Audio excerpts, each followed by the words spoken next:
السلام عليكم ورحمة الله وبركاته.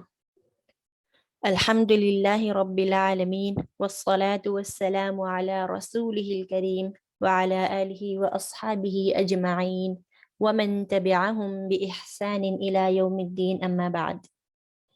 Welcome back to the series of Al-Qa'ida An-Nooraniyyah explanation. I hope you've enjoyed our lessons so far, bi'idhnillah. For more educational content, please subscribe to our channel and visit our website mentioned in the description below. I am Dr. Asiya from Al-Uloom Online Islamic Academy, and I'll be teaching you the fourth lesson of Al-Qa'ida An Nooraniyyah in this video, bi'idhnillah. Bismillahir Rahmanir Rahim. الدرس الرابع الحروف المتحركة الحركات فتحة كسرة ضمة. الدرس الرابع, fourth lesson. حروف is the plural of حرف. So الحروف is the letters. المتحركة is moving. Okay, technically it means moving. متحركة.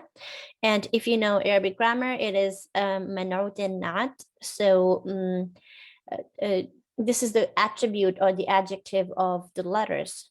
Okay, so al-huruf, the letters which are al-mutaharrika, moving. Kind of the sound, technically the sound of the letter moves. So basically the letters with al-harakat, with the movements, okay, the letters with the movements, fatha, kasra, and dhamma, are called al-huruf al-mutaharrika. So there are three harakat, three movements in Arabic. You have a fatha, a kasra, a dhamma. Fatha means opening. That is from fatiha, fatha. So the sound of fatha comes when you open your mouth. A, ha, ba, na, like that. So whenever you see a fatha on top of a letter, that technically means you have to open your mouth to pronounce fatha. And then there's kasra. Kasra is breaking something, like kasra is from kasr. So basically a sign underneath the letter is called kasra, and it gives the E sound, E, B, T, C, like that. And dhamma is, joining things together, or in a sense, circling the lips is also called dhammu shafatain. So when you circle your lips, you pronounce dhamma, bu, tu, like that. So al-huruf al-mutaharrika are the letters which are moving. Technically, the sound of the letters move. So basically, when you have a letter like Hamza with no sign on it, its sound does not move. It's like sound, just like closing the throat. Let's take another example like ba, letter ba, because alif does not have its own sound. Inshallah, in the lessons ahead, we'll understand. I'll teach you why alif is not considered as a letter, a separate letter. For example, ba here, ba has stagnant sound. It's not moving anywhere. Is ba's sound. Now you have to add something to it, like one of these movements. If you add a fatha, you open your mouth and you say ba, ba. Okay, and if you add a kasra, you make it flat in your mouth and the tongue from the middle rises up. You say b, b. Okay, and if you add a dhamma, the sound moves, like you circle your lips, dhammu shafatain, then you say boo, boo, ba, bi, boo. The sound is moving now. But without anything, without these harakat, without these signs, the sound of ba does not move. It's like this sound. So it's not heard, it's not clear. So it's compulsory for a letter to have harakat. If it does not have a haraka, it has to be connected with something before, like hamza fatha, ba sukun. In this case, ab. So b is the sound of ba, which is not moving. Sukun is rest. So it's in the resting position. B, the sound. But if you give a fatha, kasra, or dhamma, the sound moves like ba, bi, bu. Okay, so this is the technical meaning of the moving letters. Moving letters, yani the sound of the letters moves when you apply these signs to the letters. Okay, inshallah.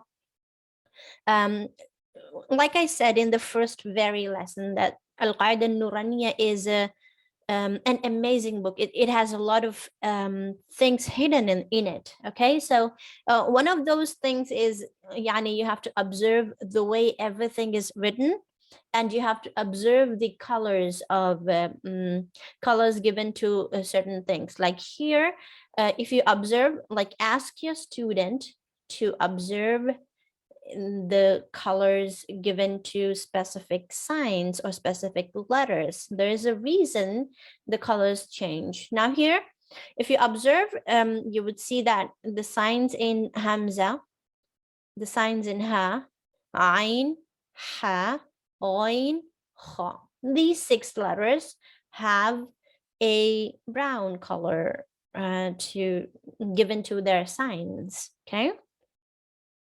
Now, those of you who know these letters, they're called the throat letters, al-huruf al-halqiyya, because they're pronounced using your throat. They're pronounced using your throat. Okay. Hamza and Ha from the deepest part of the throat, where the vocal cords meet, or the place where the vocal cords vibrate. Ain and Ha from the middle of the throat, where there's a epiglottis, that area. Ain and Ha, middle of the throat. Ghain and Kha, the top of the throat, which is really the area where there's uvula. Okay, that area. And then you have these letters in where the signs are given purple color. There's Qaf, Kaf, Jim, Shin, Ya, Bod, Lam, Noon, Ra. There's Ta, Dal, Ta, Sad, Sin, Za, Dha, Dal, Tha, until Tha. The color of the signs of these letters is purple. Now there were 6 throat letters, Hamza, Ha, Ain, Ha, Ghain, Kha. From there, and the reason I read some of the letters separately and some of the letters together, like I said, Jim, Shin, Ya, I read them together. But I read Qaf separate, Kaf separate. I read Bod separate, Lam separate, Noon separate. The reason why I did it is if you have studied Tajweed and if you have studied Makharij before, the points of articulation of letters, you will know that certain points of articulation are used to pronounce just one letter, and some of them are some of them are used to pronounce more than one letters. Okay, like for example, these are all tongue letters. The purple ones are all tongue letters, the letters which are pronounced using the tongue. Now, obviously, the tongue needs to take support of either your upper palate or your teeth or gums or what have you. Okay, the tongue needs to take support of one of these things in order for a letter to be articulated. So basically, for example, so we started with the lower part of the throat, and then there's this epiglottis part. So this is Hamza, Ha. We said the middle of the throat for Ain and Ha. We said top of the throat where there's this uvula dangling. This area basically is for Ghain and Kha. I just made a very big circle, but it's really a little area. Okay, after that we have the tongue. So basically this is your tongue, this is your fleshy palate, and the upper palate is either fleshy or bony. Okay, so this is your bony palate, and then you have the frontal teeth here, and then you have teeth in your jaw on either side, and you have similar thing in the lower jaw. Anyway, so this tongue will touch the fleshy palate. Okay, when you pronounce qaf. See that? The back of the tongue touching the fleshy upper palate and moving away gives you the sound of qaf. So the point of articulation of qaf is back of the tongue with the fleshy palate. qa, qi, qu. Then you have kaf. Kaf is pronounced from an area which is like, if you were to look at the upper palate like this, these are all your teeth. Okay, these are all your teeth. You will see that there is a dotted line here, like not too many dots the way I'm writing here. But if you feel with your tongue, you would feel like there is like a couple here and a couple here, separating the bony palate from the fleshy palate. This is entirely flesh, this is entirely bone. So for kaf, your tongue will touch this area, the intersection of the bony and the fleshy palate. The intersection of bony and fleshy palate is where the back of the tongue touches. So it touches this area exactly.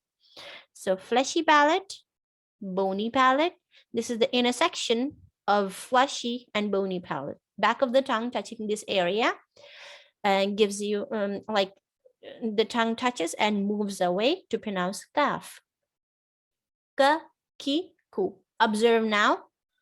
Qaf is pronounced way behind from the fleshy palate, and kaf is pronounced a little bit ahead toward the mouth. Qaf, kaf, ka, ki, ku. Qa, qi, qu. Okay. And then I read Jim Shinya together. The reason is these are pronounced using one area, one point of articulation.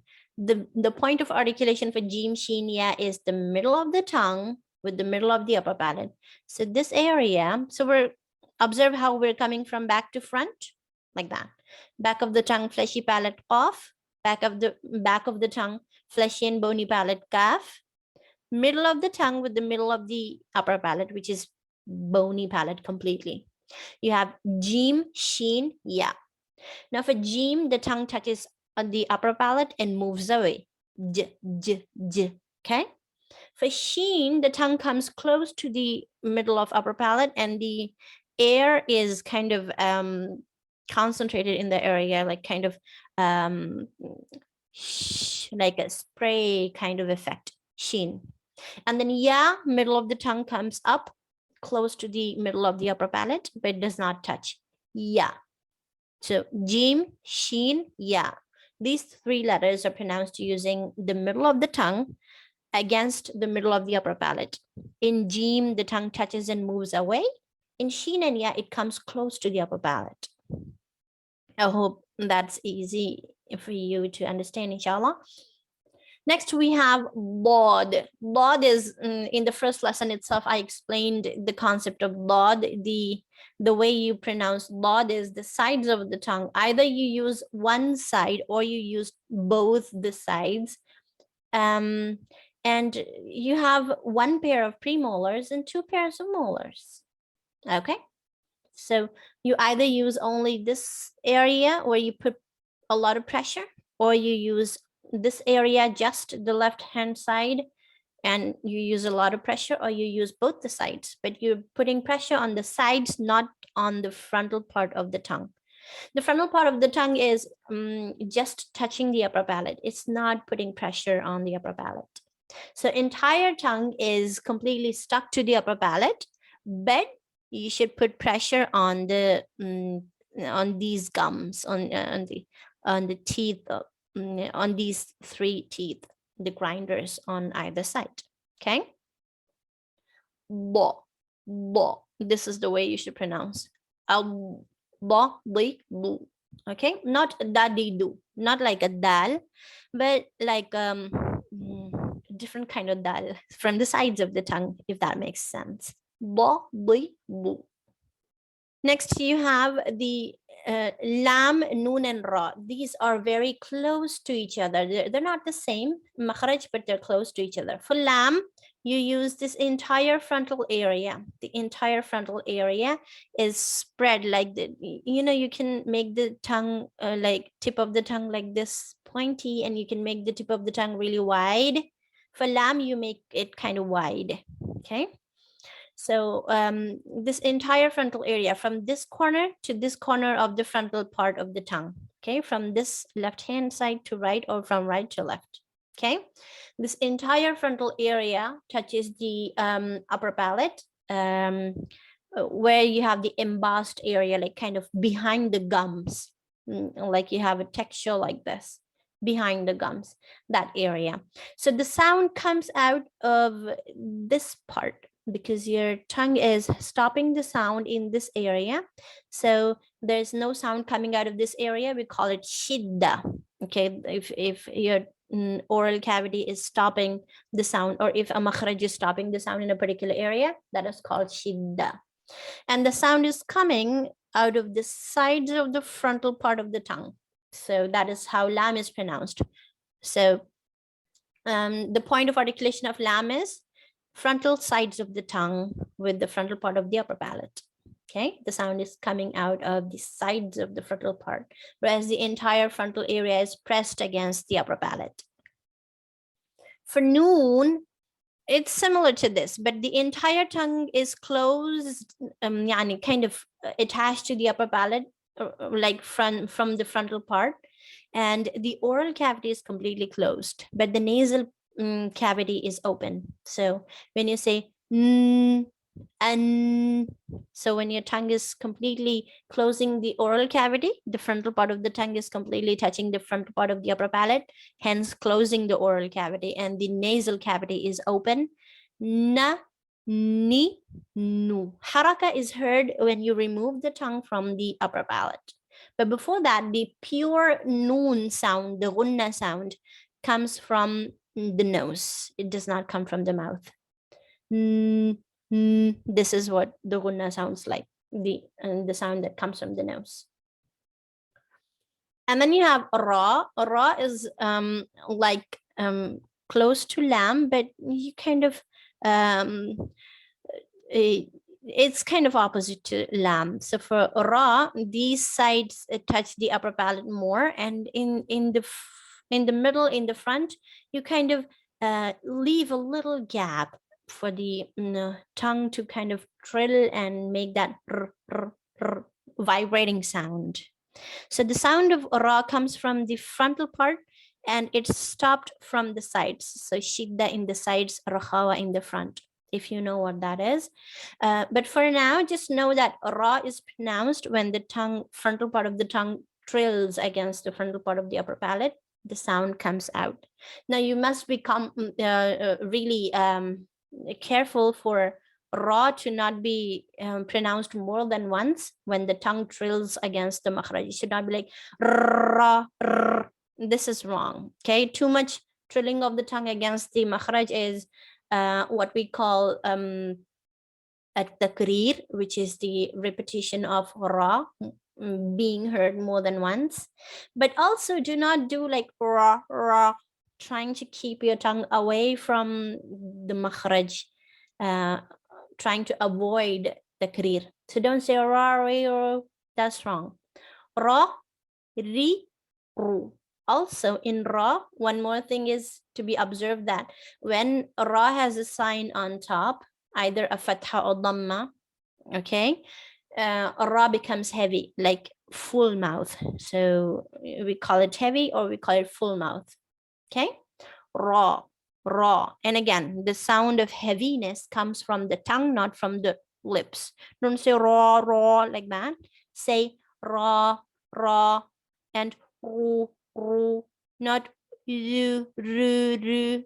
Okay, mostly people make this mistake. They say ru, ru. It should be ru, ru, ru. Okay, ra, ru. Full mouth effect. And then this one, the kasra, a sign underneath ra makes it light. So empty mouth. So ri, not re, re.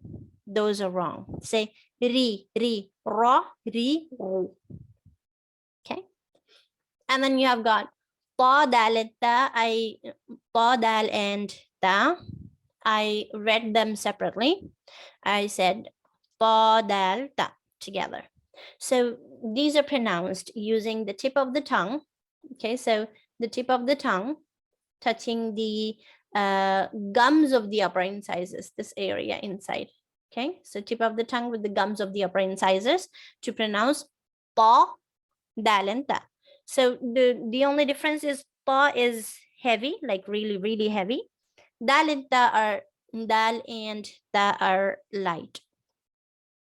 So you have ta, dal, ta. So the tongue touches the same area when you pronounce these three. And then you have got sad, sin, za.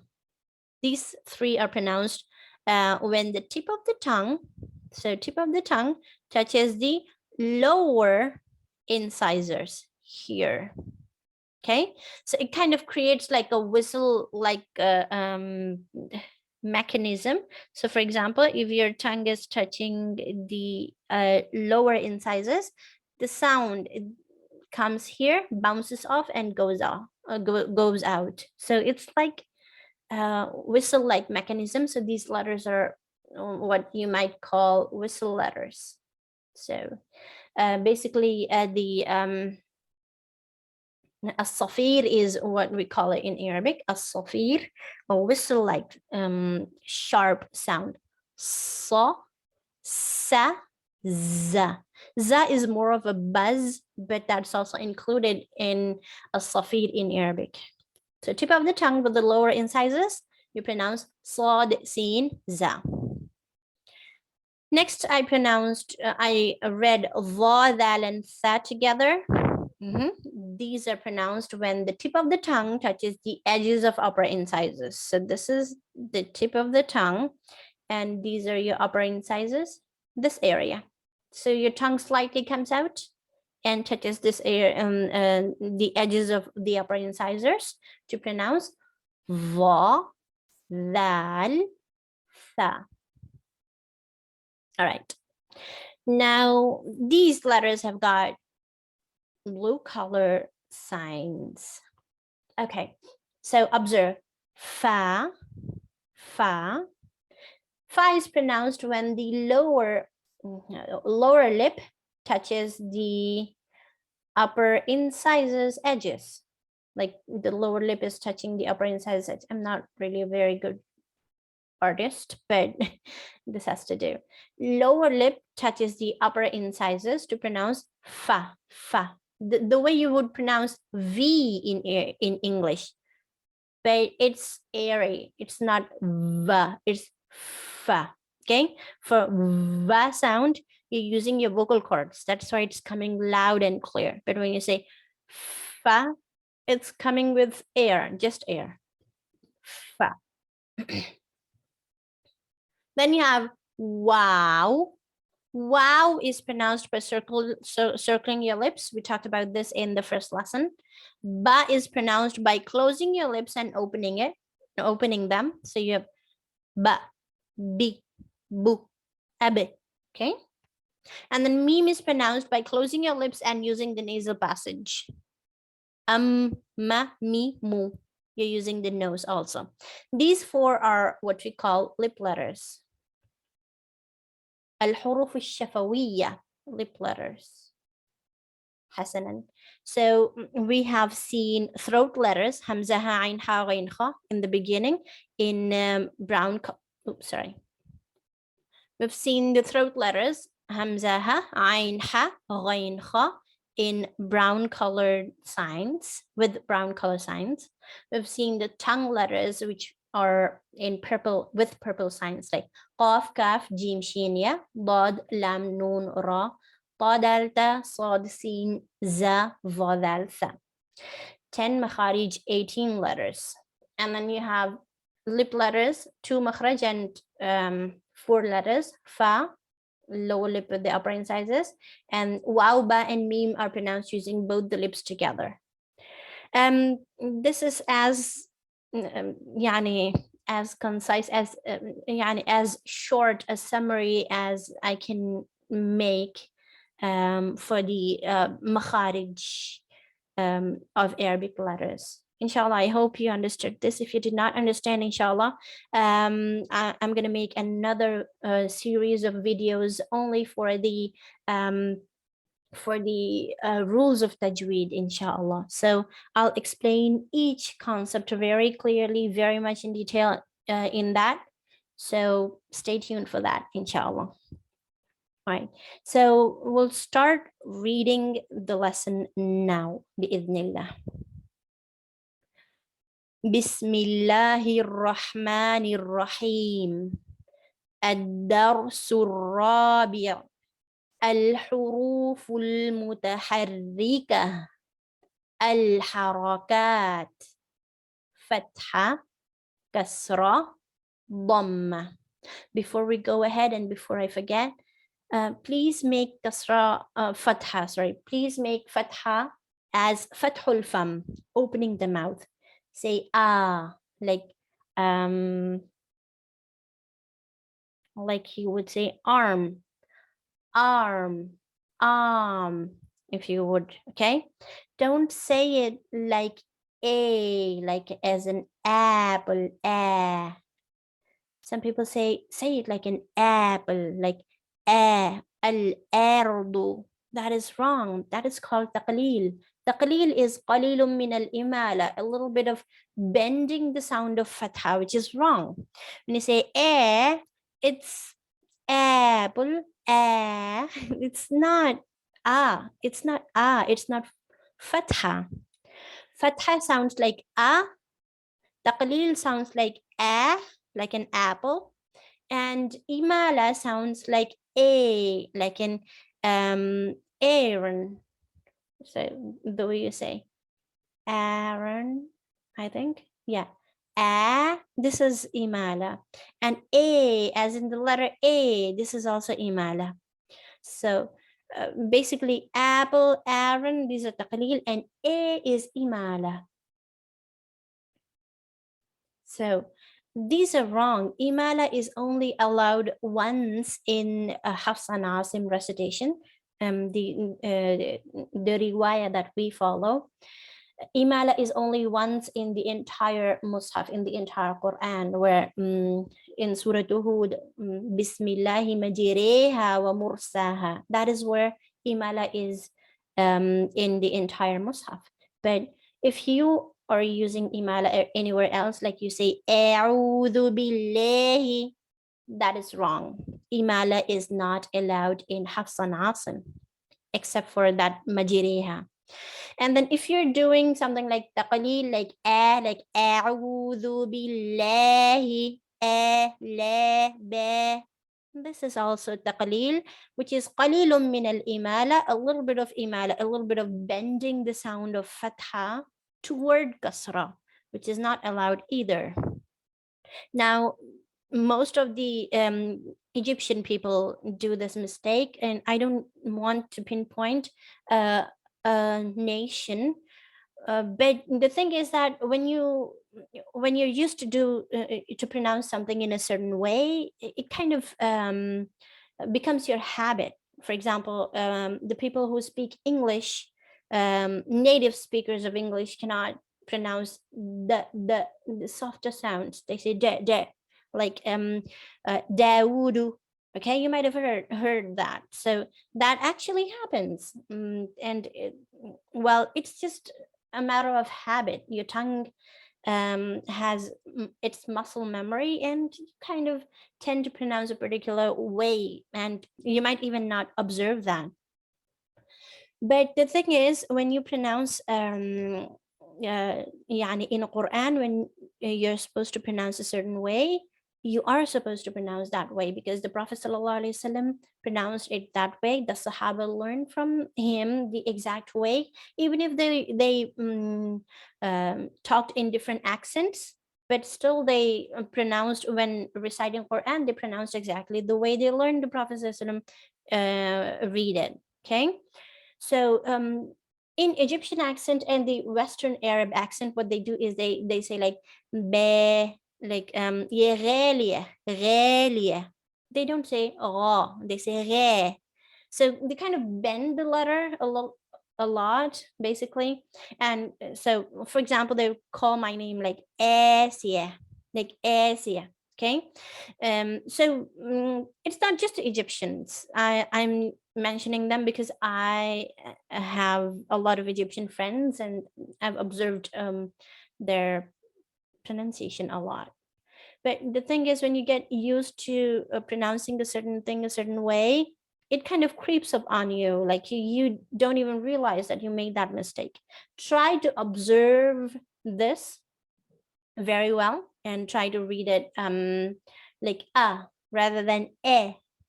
And for those who say that is heavy, it's not heavy. It's a fatha. It's It's not o.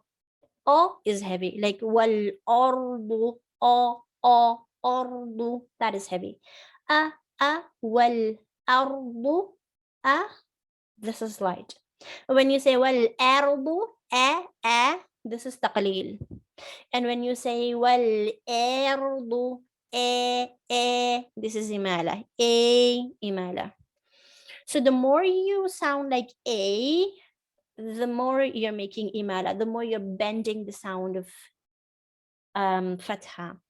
And the more you go up, like the more you open the mouth like like an arm, you are pronouncing it correct way. But don't say oh. Don't say it like full mouth. Say it empty mouth. Okay, that's it. Inshallah, we'll start practicing this. Bismillahir Rahmanir Rahim. The way to pronounce this lesson is you pronounce each letter separately, and then you connect those two sounds, and then the third one, connect three sounds. Okay, let's see. Hamza fatha a, hamza kasra I, I, hamza dhamma u, a I u, ha fatha ha, ha kasra hi, ha hi, ha dhamma hu, ha hi hu, عين فتحة عين كسراعي عاعي عين ضماع عاعيع